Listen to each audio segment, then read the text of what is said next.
इय्याक नअबुदु व इय्याक नस्तईन।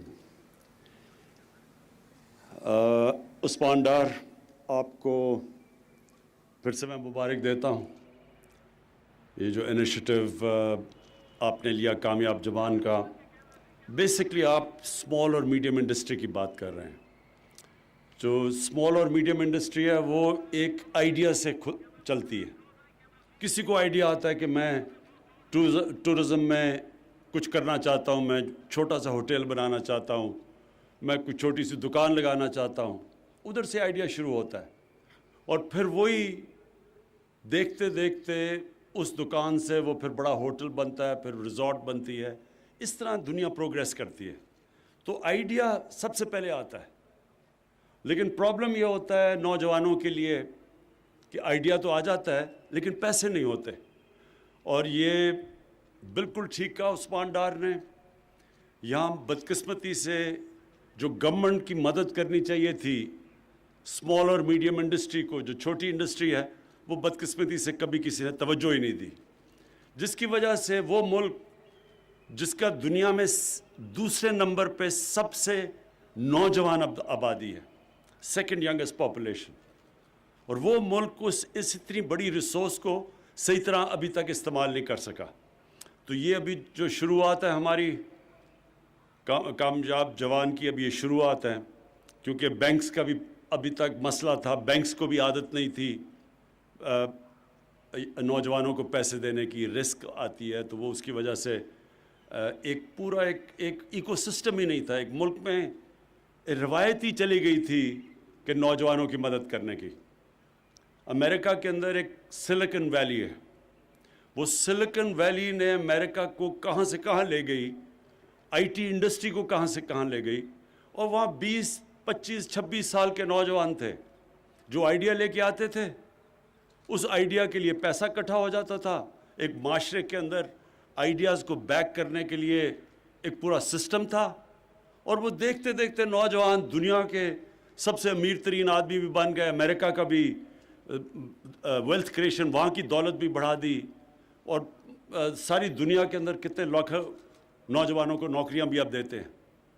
तो हमने ये अब शुरुआत है, लेकिन मुझे जो मैंने देखा है अपने नौजवानों को, क्योंकि मुझे पाकिस्तान से बाहर अपने पाकिस्तानियों को देखने का बहुत मौका मिला। पहले क्रिकेट के ज़रिए मैं सारी दुनिया में जब जाता था तो हम पाकिस्तानी मिलते थे मैच देखने, तो उनसे राब्ते होते थे तब। उसके बाद अभी भी मेरा उनसे राब्ता रहा। तो वहाँ आपको इतनी खुशी होगी देख के कि यंग पाकिस्तानी हैं, क्योंकि एक सिस्टम उनकी मदद करता है कि वो एक आइडिया लेके आएँ और सिस्टम उसको बैक करता है। वो कहाँ से कहाँ पहुँच गए, और हम अभी तक वो अपना जो हमारे मुल्क का पोटेंशियल है उसको पूरा नहीं कर सके। तो जो मैं देख रहा हूँ पख्तूनख्वा में सबसे तेज़ी से थोड़े वक्त के अंदर जो मैं देख रहा हूँ कि पख्तूनख्वा में जो बिज़नेस सबसे तेज़ी से बढ़ेगी वो है टूरिज़म। यहाँ इलाके जो पख्तूनख्वा में हैं वो नॉर्दर्न एरियाज़ और पख्तूनख्वा में सबसे वो उस तरह के इलाके हैं जिधर से गर्मियों के अंदर वैसे लोग आते हैं सारे पाकिस्तान में गर्मियों से बचने के लिए, और सर्दियों में अभी शुरू नहीं हुई पाकिस्तान में, लेकिन मेरी ये पेशन गोई है कि चंद सालों में ये बहुत बड़ी चीज़ बन जाएगी।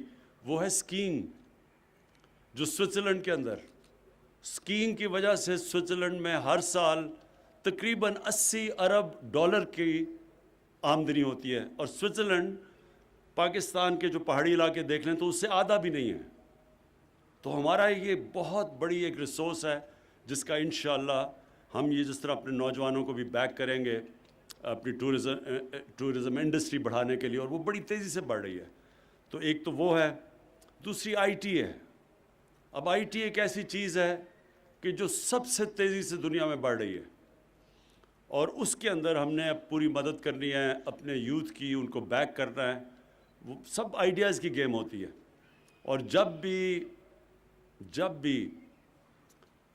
एक इंसान में एक आइडिया आता है तो हुकूमत का काम है कि हम ऐसी सिस्टम क्रिएट करें। बैंक आए, वो बुलाए उन लोगों को سنیں اس کے آئیڈیا کو اور پھر ان کو بیک کریں, اور اسی طرح دنیا آگے بڑھتی ہے. اس میں میں آج بینک آف خیبر کو خاص تعریف کرتا ہوں کیونکہ انہوں نے اس میں پوری طرح شرکت کر رہے ہیں, اور ادھر پنجاب میں بینک آف پنجاب بھی بڑی زبردست طریقے سے اس میں بھی مدد کر رہا ہے اسمال اور میڈیم انڈسٹری کی. اور اس کے علاوہ جو ہم افورڈیبل ہاؤسنگ بنا رہے ہیں, یعنی سستی, جو وہ لوگ جو تنخواہ دار طبقہ تو جو گھر نہیں خرید سکتا اس کے لیے سستے قرضے کا بندوبست کر رہے ہیں لو کاسٹ ہاؤسنگ میں, تو اس میں بینک آف پنجاب اس وقت بڑا آگے ہے. تو بینکس کا بہت بڑا رول ہے اس کی کامیابی میں, اس پروجیکٹ کی کامیابی میں, اور میں یہ امید رکھتا ہوں کہ باقی بھی بینکس اس کے اندر پوری طرح شرکت کریں گے جیسے جیسے پروگرام ایکسپینڈ کرتا جائے گا.